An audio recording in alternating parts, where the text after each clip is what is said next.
सभी को नमस्ते। आज हम पढ़ रहे हैं दुख के बारे में, जो महर्षि पतंजलि ने अपने दूसरे अध्याय यानी कि साधन पाद के अंदर बताए गए हैं।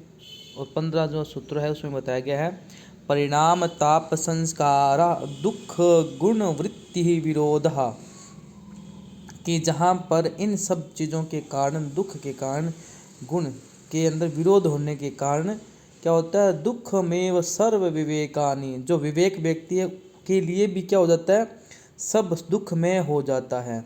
कौन कौन से किसकी बात बताएं?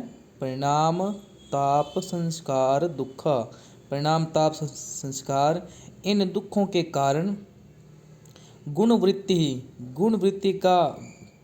ही विरोध, गुण जो इनसी वृत्ति होने विरुद्ध होने के कारण दुख हो जाता है। दुख में ही हो जाता है। कौन? सर्व विवेकानी, जो भी जितने भी व्यक्ति विशेष है उनके विवेक व्यक्ति के कारण दुख में हो जाता है। ठीक है ना। तो वही थोड़ा ध्यान रखें, किसी व्यक्ति को प्रताड़ित न करें। ठीक है ना। और किसी भी प्रकार से दुख पैदा अपने जीवन में नहीं होना चाहिए। भविष्य में मिलने वाले दुख या अनागत दुख को त्यागा जा सकता है। ठीक है ना। इसके माध्यम से, किसके माध्यम से? अगर ये सब परिणाम ताप संस्कार, ये सब प्रकार के जो दुख है वो अगर किसी व्यक्ति को नहीं सताते हैं तो वो भविष्य में इन सब से अनागत दुख को त्यागा जा सकता है। ठीक है ना। अब दुख के कारण क्या है? ठीक है, दुख के कारण क्या है, क्या बताया गया? प्रकृति पुरुष संयोग। देखिए, आपको पता है कि जब दुख कैसे पैदा होता है, जब प्रकृति यानी कि जब आपका दृष्टा और क्या दृष्टि, जब दोनों ये मिल जाते हैं ना, जब ये दोनों मिल जाते हैं आपस में, तब दुख पैदा होता है। इनके संयोग से ही दुख पैदा होता है, वरना क्या होता है, ये आत्मा होती है और ये क्या है हमारे, ये आत्मा है और ये हमारी सृष्टि है। ठीक है ना। तो दुख पैदा नहीं होंगे अगर इनको अलग अलग समझ लिया हमने। अगर हम एक समझेंगे तो दुख पैदा होगा। देखिए, प्रकृति पुरुष के संयोग में कुल तत्व कितने बताए गए हैं? 26 तत्व बताए गए हैं। कहीं पर 24 भी है, कहीं पर 25 तत्व भी बताए गए हैं। 26वां तत्व ईश्वर दस से कहा गया है। महर्षि पतंजलि जो योग सूत्र पढ़ते हैं उसमें 26 तत्व बताए गए हैं। ठीक है ना। और जो सांख्य योग है उसमें 25 तत्व बताए गए हैं, क्योंकि ये निरीश्वर दर्शन है, इसमें ईश्वर के महिमा के बारे में नहीं बताया गया। ठीक है, इसलिए हम इसको निरीश्वर तत्व भी कह देते हैं। और 26वां तत्व कौन है? ईश्वर दर्शन होता है। पर प्रकृति के 24 तत्व होते हैं, और जब प्रकृति के साथ पुरुष मिल गया तो 25 तत्व हो गए, और 25 में जब एक ईश्वर मिल गया तो उसे हम 26 तत्व कह देते हैं। तो आपको मैंने बता दिया कि योग सूत्र में बताए गए हैं 26 बताए गए हैं, और सांख्य योग में 25 तत्व बताए गए हैं। ठीक है जी। चलिए आगे देखिए, दुख के बारे में आपने जान लिया। दृष्टि ही क्या बताया गया है? महर्षि पतंजलि क्या कहते हैं अपने सूत्र में क्या कहते हैं? दृष्ट दृश्य संयोग हे दुख, आने वाले दुख का कारण है।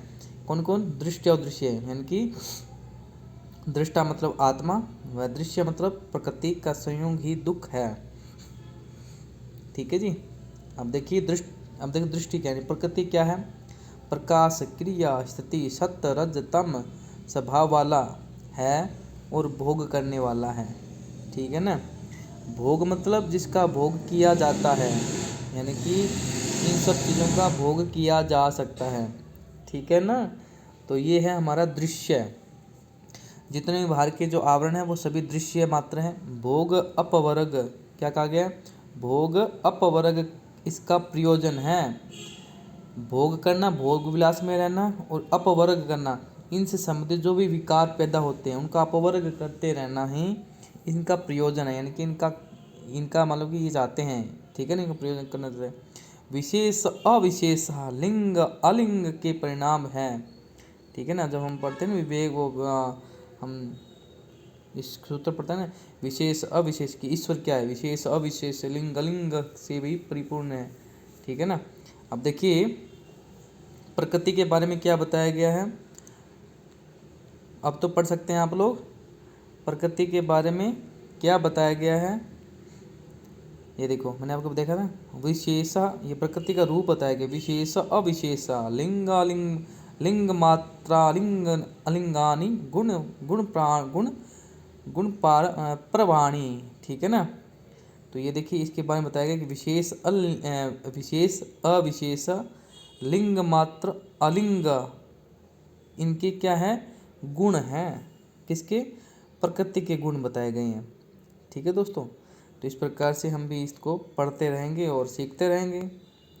तो ये सूत्र आपको याद होने चाहिए। ठीक है जी, अब आगे पढ़ते हैं। कहाँ पर पहुँच गए हम तो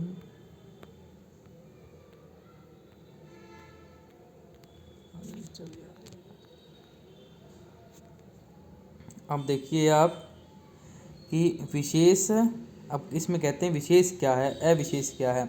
विशेष अविशेष अलिंग अलिंग प्रकृति के परिणाम, जो हमारे 25 तत्व बताए ना, ये 26 तत्व बताए, वो देखते हैं किस किस में पैदा किस हिसाब से होते हैं। ठीक है, तो देखिए विशेष के बारे में क्या बताया गया है। विशेष क्या है, जो हमारा शरीर है उसे विशेष कहते हैं।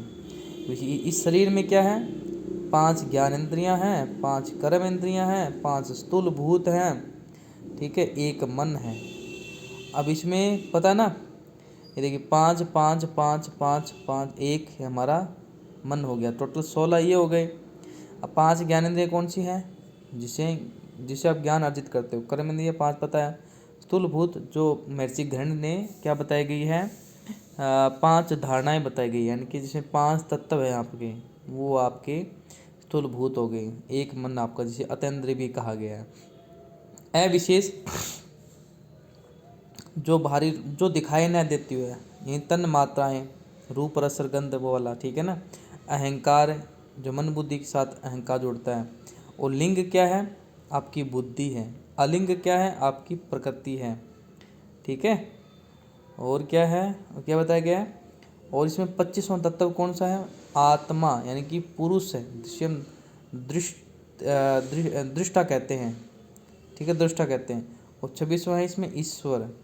योग सूत्र में कुल कितने तत्व है, 26 तत्व है, ठीक है ना, क्योंकि इसमें एक जुड़ जाता है ईश्वर दर्शन। ये देखिए 26 तत्व ईश्वर दर्शन है। वहीं संख्या में 25 तत्व बताए गए हैं, थे ईश्वर नहीं था, क्योंकि सांख्य और योग को क्या कहा गया, निरीश्वर दर्शन कहा गया। याद रखना, ठीक है ना, परीक्षा में कई बार पूछा जा सकता है इस चीज़ को। अब आगे देखिए दृष्टा क्या है।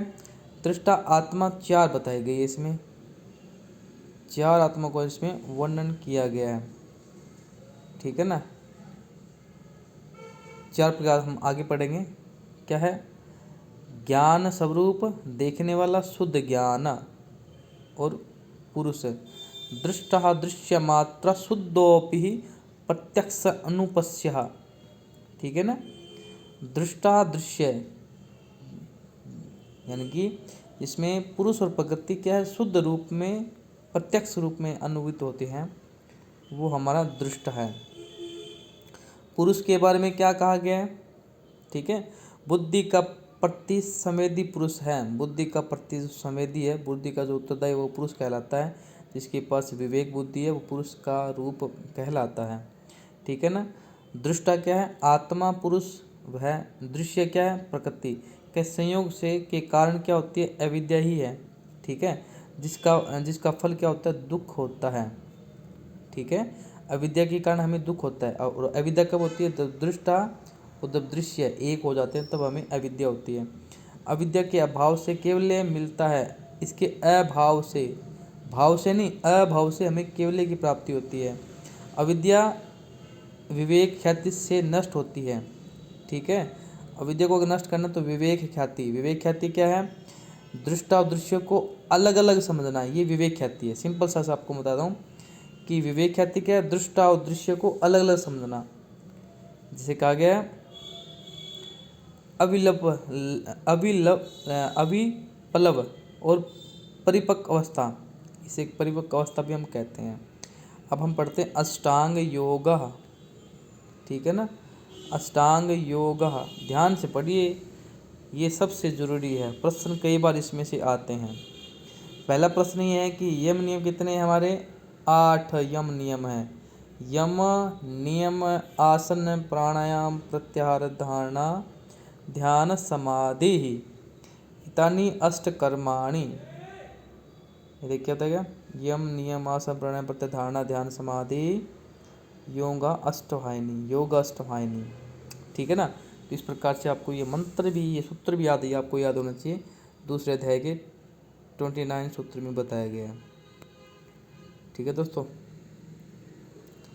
अब इसमें देखिए आपको एक चीज़ और मैं बताता हूँ। यहाँ तक चलिए, ये है आपका बहिरंग, ये बहिरंग है, और ये आपके हैं अंतरंग योग। ठीक है। और इसमें हम क्या पढ़ सकते हैं, और इसमें हम लोग पढ़ सकते हैं कि ये जो प्रत्याहार है इसे क्या कहा गया है, सेतु कहा गया है जी। ठीक है, सेतु वो काम करता है। और हम और क्या कौन से प्रश्न बनते हैं, इसे महावर्त कहते हैं, यम को महावर्त कहते हैं। ठीक है। अब इसमें यम कितने बताए गए, 5 प्रकार के, नियम भी 5 बताए गए हैं, आसन वैसे 4 बताए गए लेकिन कोई आसन का वर्णन नहीं किया गया, प्राणायाम वैसे भी 4 हैं लेकिन कोई वर्णन नहीं किया गया, प्रत्याहार कुछ नहीं, सिंपल सा साधारण है, धारणा के बारे में कुछ नहीं बताया गया, ध्यान के बारे में कुछ नहीं बताया गया, समाधि के बारे में बताया, थोड़ा बहुत बताया गया। ठीक है। तो आज हम पढ़ेंगे केवल इतना ही। ठीक है जी। फिर हम डिस्कस करेंगे यम नियम के बारे में पूरी चीज़ें। ठीक है जी। आप सभी का धन्यवाद। अगर आपको वीडियो अच्छी लगी हो तो सभी तक शेयर ज़रूर करें।